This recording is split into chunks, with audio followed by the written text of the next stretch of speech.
Hey there, YouTube friends. Welcome or welcome back to my channel. If you're new here, my name is Melanie and I am the artist behind the Swimming Owl. So I want to do another color along with you guys today, but today I want to do something kind of springy or summery because I need to escape the hardest part of the year here in the Upper Peninsula of Michigan. It's February, the weather is just freezing cold, and I'm ready to think about more sunshine and warmth in my garden and happy things like that. So we're gonna color inside my Cozy Cottagecore book today, and we're gonna color a cute little bee and butterfly landing on some lupin. If you don't have this book, I've got links below where you can find it, including an immediate download of the book in my shop, so you could download it, print it out, and have it ready to go right now if you want to. So if you do have Cozy Cottagecore, go ahead and grab that out. I'll show you the page we're doing. It's this one right here. And I'm going to be using a mixture of markers, colored pencils, and my favorite supplies. I'll try to note colors in the editing, but please don't feel like you need to use exactly what I'm using. I just want us to create something colorful and happy together today.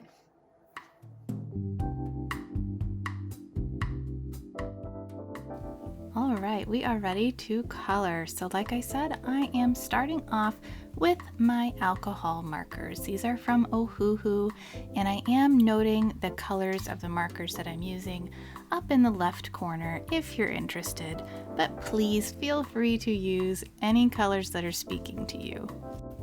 The other thing I want to note is that this book, all of my books, are printed on Amazon KDP paper as of right now anyway. Maybe in the future that'll change, but with this kind of paper you do want to make sure to tuck a piece of cardstock, cardboard, or extra sheets of paper in between your coloring pages. All of my coloring pages are single-sided, so you're not going to ruin any of your other pages as long as you tuck something underneath. So I do have a piece of cardstock under there, which I send with all of my printed books if you buy one from me directly in my Etsy store or my shop on my website. If you buy it from Amazon, you'll need to supply your own backing paper or card behind there.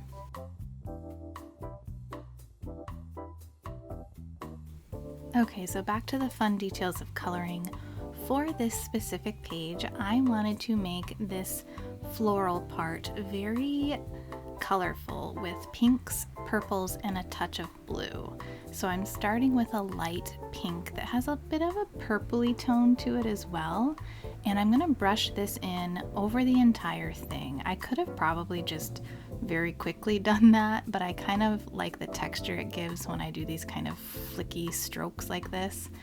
And then I'm gonna come back in over the top of the whole thing with the same color, just in the areas where I want a little bit of darker shadow, and I kind of build it up in that way. So I start with my lighter color when it comes to markers, and I add things over the top. The other thing when using these markers is I still need to get used to allowing for a little bit more drying time, especially with this KDP paper. It seems to really like soaking up the marker. So I just need to allow it a little bit more time to dry in between layers. So basically I need to practice patience when it comes to my art and coloring. However, if you don't know this about me yet, you will soon. I am just a very impatient artist. Like, I want things to be done quickly. So, which is probably why I enjoy using alcohol markers as a base, because it allows me to fill up a lot of space quickly, and then I can come back over the top with my colored pencil to add in more fun detail and vibrancy. So I think that's why I'm loving the combination of these two mediums so much in my coloring pages. I'm curious to know, what is your favorite way to work? Do you prefer just one? Like, are you just colored pencils or just markers, or do you like to mix them up as well? I definitely am a mixed media artist, and I use whatever's calling to me in the moment. So here's where you're seeing me put in a second layer of this same color. So I'm just putting in some shadowy bits where the petals, are these petals when it's lupin? Where they kind of overlap. And then I will come back in with my other colors next, but I kind of like how this gives it a little bit of depth immediately, just with the same color by adding another layer.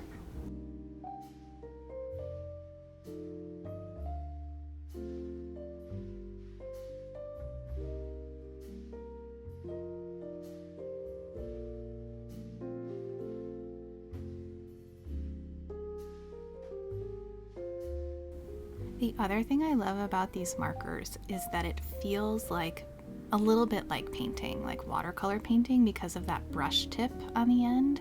So you'll see that I almost exclusively use the brush tip ends of my markers. I very rarely have been using the chisel tip, at least so far, and I think it's because I like that it feels like I'm painting with my watercolor pen, or watercolor brushes, excuse me. All right, so here we go in with a deeper violet color, or slightly deeper. And again, I'm coming into those areas where there should be more shadow. And I just think this combination of these two markers ended up looking so good together. So the top one was a little more pinky, and now we're going in with a little bit more purple. And I love making a purple or blue shadow, which you've probably heard me say before if you're not new here. So this combination, I was very happy with it.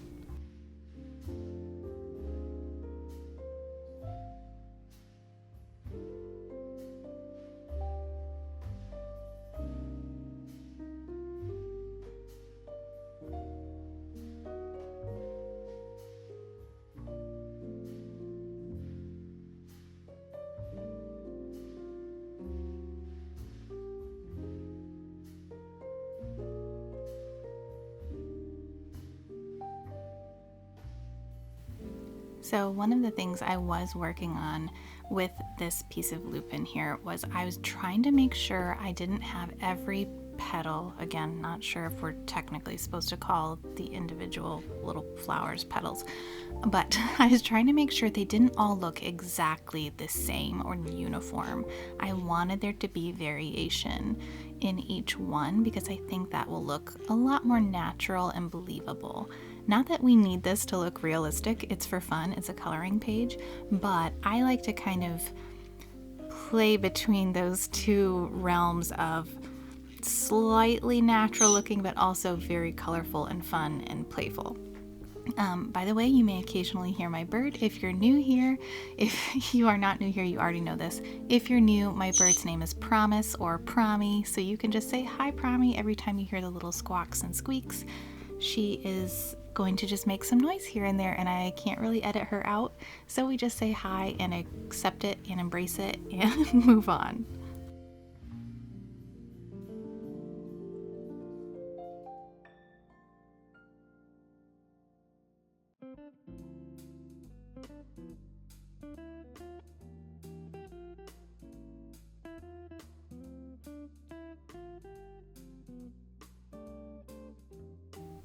So I'm going to switch gears here for just a second and tell you a little bit more about my motivation for coloring this page today.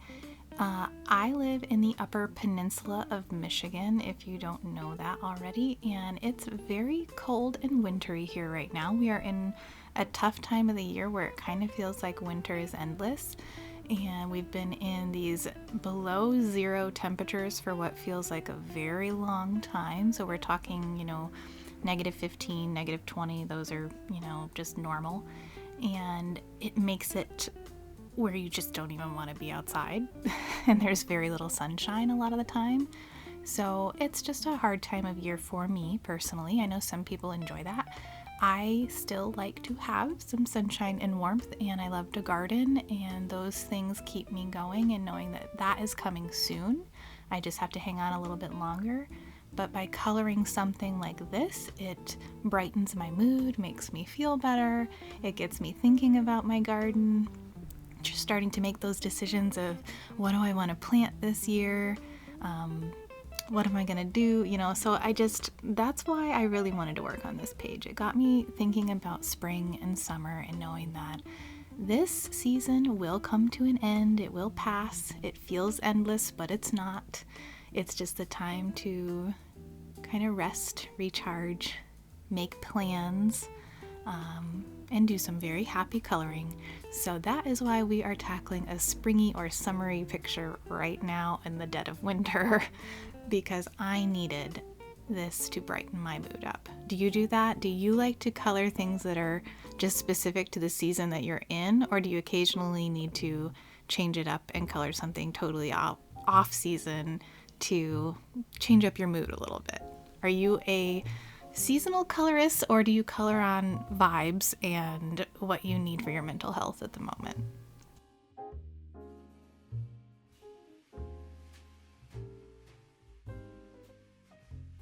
All right, so with this even deeper violet that I'm using right now, this is the darkest marker that I'll use on the lupin. And I put this one in even more sparingly than the other colors and just sprinkled this in a little bit. And I think it like really brought the flower to life. It gave it so much depth. But if you skipped this dark color, it could look a little softer, a little more pastel, a little cuter. So that's kind of a tip I'll give you. If you want it to have more of a natural or real feel, give it lots of contrast and depth. If you want it to be more cute and playful, soft, skip a really dark color like this. It gives a totally different feel and look to your page depending on how dramatic you go.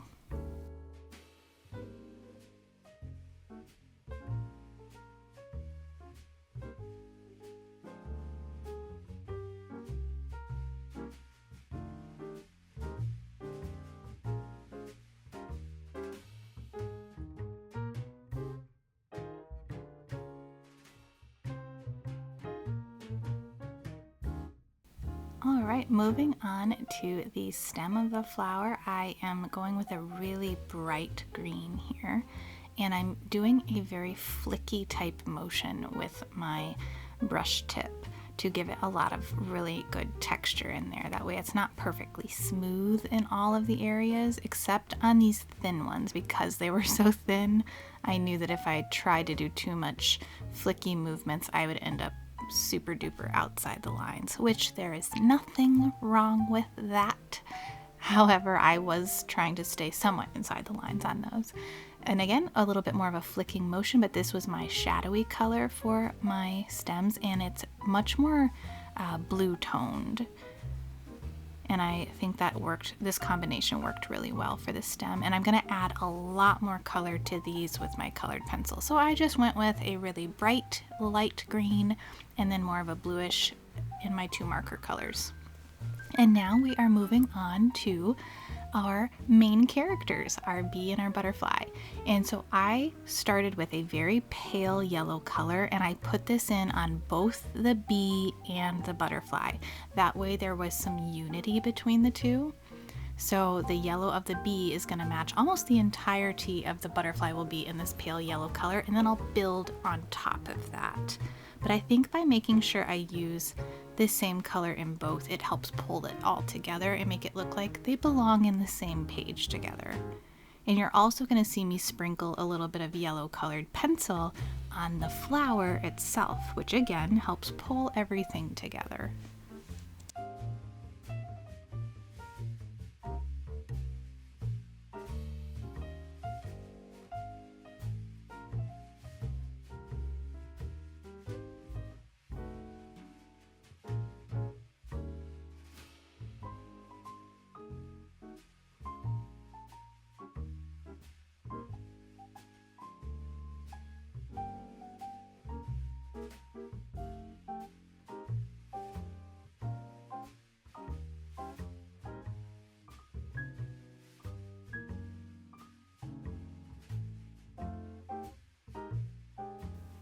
The other thing I just want to mention, and this may not come out as clearly to you as it is in my head, but we're going to try.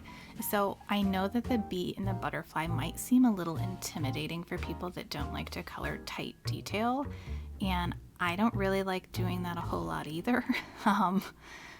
I apparently like drawing it sometimes, but I don't always like to color it.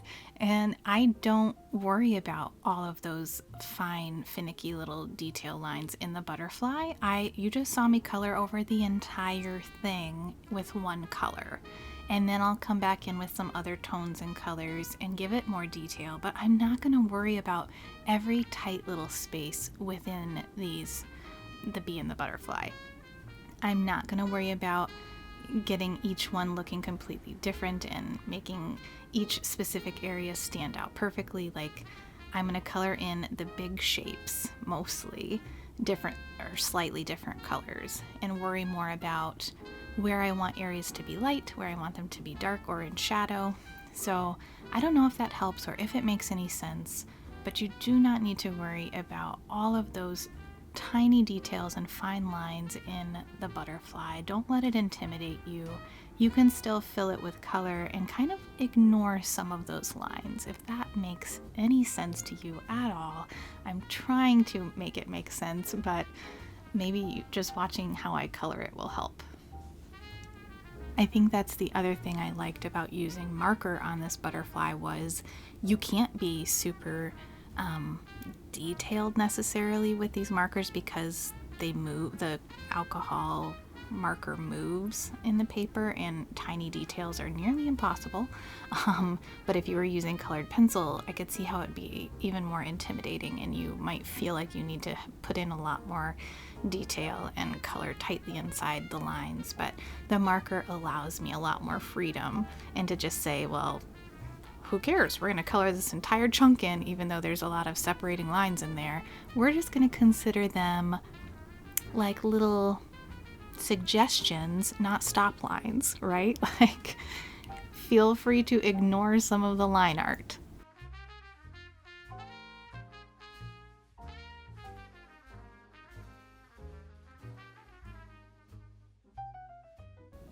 Alright, so I am officially switching over to my colored pencils now. I am using my Prismacolor pencils, but you can use anything that you have. I'll occasionally note the colors that I'm using, but I am intentionally leaving a lot of it out because I'd rather you use the colors that make you happy than feeling like you have to perfectly follow along. I'm just going to come in right now. I'm not noting the colors, but I'm just deepening some of the yellows and a little bit more of an orange tone. You can see the pencil at the top there is more orangey. So I'm going to add those into both the bee and the butterfly where I want more of a shadowy golden yellow.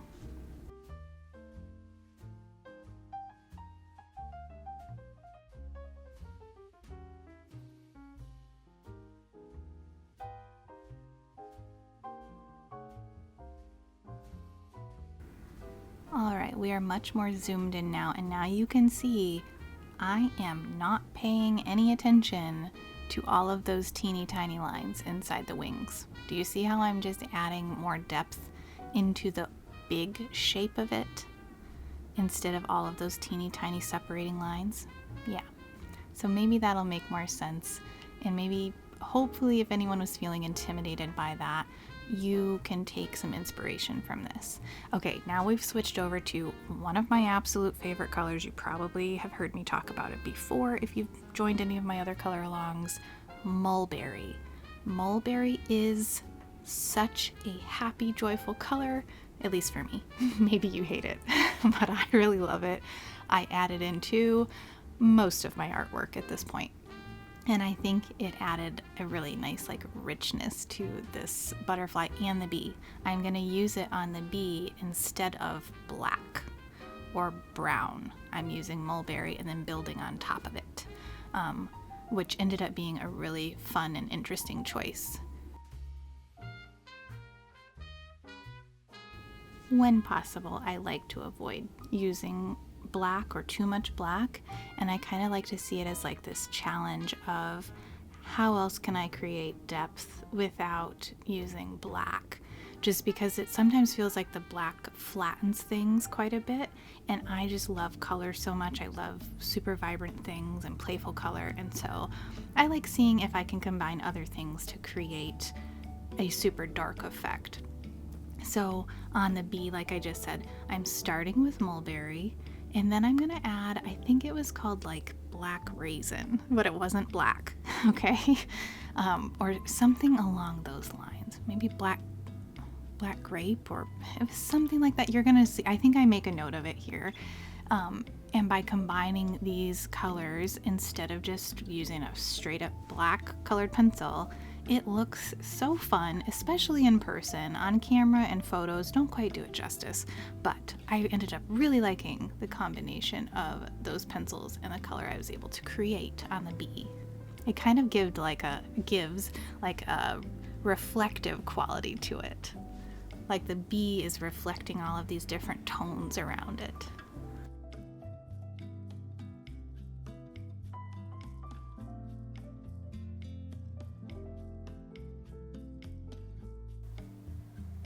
Alright, right, so here it is, PC996. It may look like black, but it is not. And I'm gonna give you a little bit of a close-up here in a second when I start working on the wing. And again, it may look like there's black in there, but there is not any black. It has such a deep purplish red tone that created all of that depth. Absolutely no black. So let me know if you like that effect and if you're gonna try it too, or if you prefer to use just black. I'd love to know your take on it. I'm always open to everybody else's thoughts on how they like to make their art too. Okay, so here I'm going to talk about the wings for just a second. I'm not noting any of the colors specifically. What I am doing is I'm putting in first a very light bluish color. It's kind of like I think it called it sky. Is that what the pencil said a second ago? And so I'm going to put this in first, kind of as the base. And then for fun, I sprinkle in a little bit of a light pink and a light purple, just because I think it looks playful and kind of like the wings are picking up colors, that it's reflecting color from other things in nature. And so I just think that looks really pretty, and like they're catching light in them and they're moving, and so I also kind of colored over the black line art with that sky blue color to make them look a little blurrier or hazy, because they're moving. That bee is flying, right? And I think that turned out okay. Let me know what you think. Let me know if you have a favorite way to color wings. That is something that could be a lot of fun to practice in the future. And if you have any favorite tips or tricks, I'd love to hear them.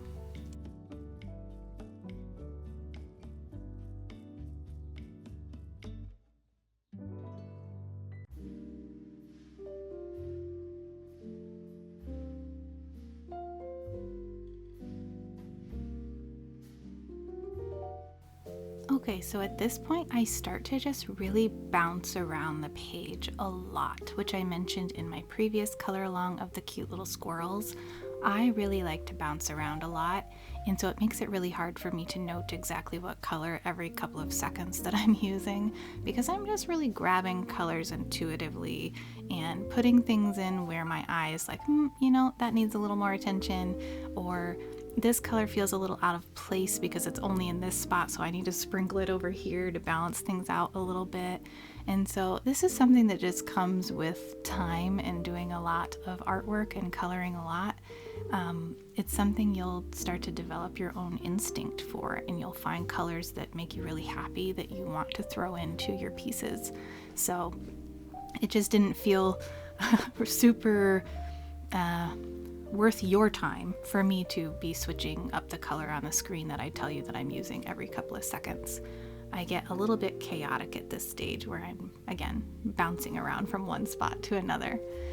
The one tip I can give you though, which I mentioned already, is when you're adding in a new color, so right now I'm adding in that blue and now a light aqua, with something like this, you want to make sure, because it is so different from the rest of the page, that you put it in more than one spot. So by sprinkling it in a couple of spots, it actually makes it feel like it belongs there, instead of like you zone in on it like it's a focal point, right? So by sprinkling it around into some of the shadows all over the place, it feels like part of the picture now, and not like I just threw some light aqua in on a couple of petals. So that's a really handy tip that I can give you. Alright, so I'm switching over to a really nice warm yellow color now, and I'm going to sprinkle this around the entire page as well. And the reason I like to do this is that this is going to give a warm glow sunlight effect on the whole page. So by sprinkling it on the tops of the petals, it looks like the sun is kind of kissing the tops of those petals. And it also helps bring in the yellows from the butterfly and the bee, and just pulls the page together. And then I'm going to paint, or color. I'm in the painting mood apparently. I'm going to color my little sparkles yellow as well, and I'm going to give them a soft glow around the outside of them with a very light pale yellow and a little bit of pink. to make them feel a little bit more magical and fun.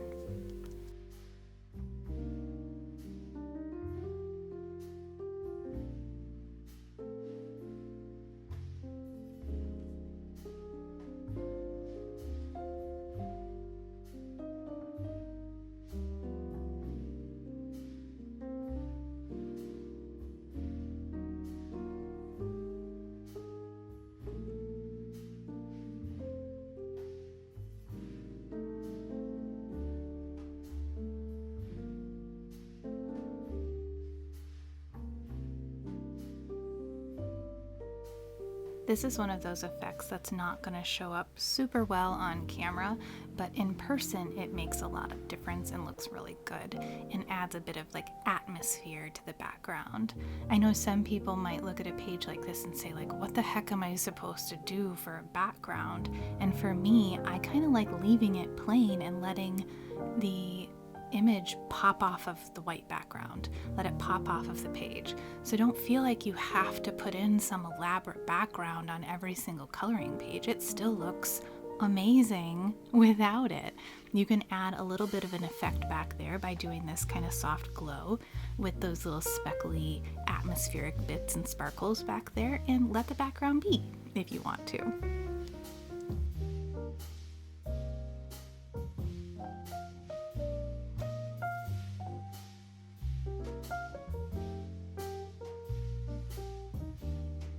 Alright, this is my last colored pencil on this piece. It's like a hot neon pink, which is so fun and playful, and I've been enjoying throwing this color into a lot of pages recently as well. And while I throw this last color in, I just want to let you guys know that I am nearly finished sketching out my next coloring book. I am so excited to start sharing more about it with you guys. It is so darn cute, so different from what I've done so far. It's a lot more simple. It's more of a kind of kawaii style.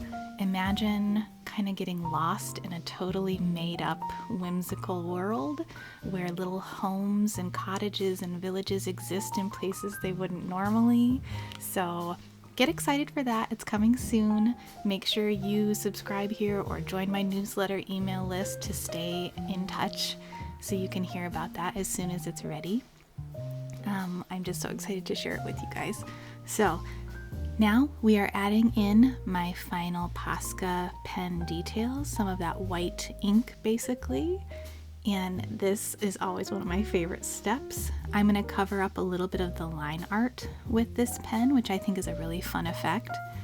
You could actually cover up almost all of the line art with something like this if you wanted to. I like to just do it sparingly. Use it like a highlight and a little bit like sparkles. And after I put in this Posca pen, this page is all done. I'm going to give you a couple glimpses at how it turned out here in just a second. I want to say thank you so much for being here. If you colored with me, I hope that you had fun. I hope your mental health improved while you were doing this. Mine definitely did. I appreciate you for being here. If you haven't already, please consider leaving a comment below, hitting like, maybe even subscribe. I'll do a lot more color alongs in the future. If you have a specific page you'd like to see, let me know and we will tackle it together. Until then, happy coloring.